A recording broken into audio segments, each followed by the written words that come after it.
നമസ്കാരം. Big boss ഹൗസിൽ നിന്നും രേണു പുറത്തിറങ്ങിയിട്ടും മകൻ കിച്ചു കാണാൻ വരാതിരുന്നത് അമ്മയോടുള്ള പിണക്കം കൊണ്ടാണെന്ന് ചില കുബുദ്ധികൾ പ്രചരിപ്പിച്ചു. എല്ലാ കുത്തിത്തിരിപ്പുകാർക്കും ഇപ്പോൾ ചുട്ട മറുപടിയുമായി കിച്ചു ചങ്ങനാശ്ശേരിയിലെത്തി. കിച്ചുവിൻ്റെ യൂട്യൂബ് ചാനലിലാണ് അമ്മയെ കാണാൻ പോയ വീഡിയോ കിച്ചു പങ്കുവച്ചത്. കിച്ചുവിനൊപ്പം എപ്പോഴുമുള്ള കൂട്ടുകാർ ഈ യാത്രയിലുമുണ്ട്.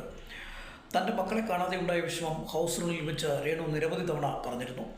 ബിഗ് ബോസ് വിട്ടുവന്ന രേണു ഋതപ്പിനെ വാരിപ്പുണരുന്നതും എല്ലാവരും കണ്ടതാണ്. ഇത്രയേറെ വോട്ടുണ്ടായിട്ടും അമ്മ എന്തുകൊണ്ട് ബിഗ് ബോസ് വിട്ടുപോകുന്ന ചോദ്യത്തിന് എത്ര സത്യസന്ധമായ മറുപടിയാണ് രേണു നൽകിയത്. ഹൗസിലെത്തിയപ്പോൾ മുതൽ താൻ ഡ്രോമയിലായിരുന്നു. എല്ലാം നെഗറ്റീവായാണ് അനുഭവപ്പെട്ടത്. ഇപ്പോൾ എല്ലാം പോസിറ്റീവായി കാണാൻ കഴിയുന്നു. രേണു ബിഗ് ബോസിൽ നിന്ന് പോകുന്നതിനെപ്പറ്റി ഇപ്പോഴും സോഷ്യൽ മീഡിയയിൽ ചർച്ചയാണ്. ഇത്രയധികം ക്യാമറ കണ്ടപ്പോൾ രേണു പേടിച്ചു പോയെന്ന മട്ടിലാണ് ഇന്നൊരു താരം പ്രതികരിച്ചത്. ബിഗ് ബോസിലായിരുന്നപ്പോൾ തന്നെ തേച്ചൊട്ടിച്ച കൂടെ നടപ്പുകാരിക്ക് ഒന്നാം തരം മറുപടി കൊടുത്തിട്ടുണ്ട് രേണു. തനിക്കൊപ്പം ഏതാനും ദിവസം കഴിഞ്ഞ പെൺകുട്ടി ഒരുപക്ഷെ റീച്ചിനായാവാം ഗർഭചിത്ര കഥ മനഞ്ഞത്. ഒട്ടും ഒളിപ്പില്ലാത്ത ഇവരുടെയൊക്കെ വാക്കിന് ആര് വില കൊടുക്കും. സുഹൃത്തുക്കൾക്കൊപ്പം സുതിലയത്തിലെത്തിയ കിച്ചു പിറ്റേന്നാണ് കൊല്ലത്തിന് മടങ്ങിയത്. രേണുവിനെ പ്രതിരോധിക്കാനായി എന്തെല്ലാം പ്രചരണങ്ങളാണ് ഉണ്ടായത്.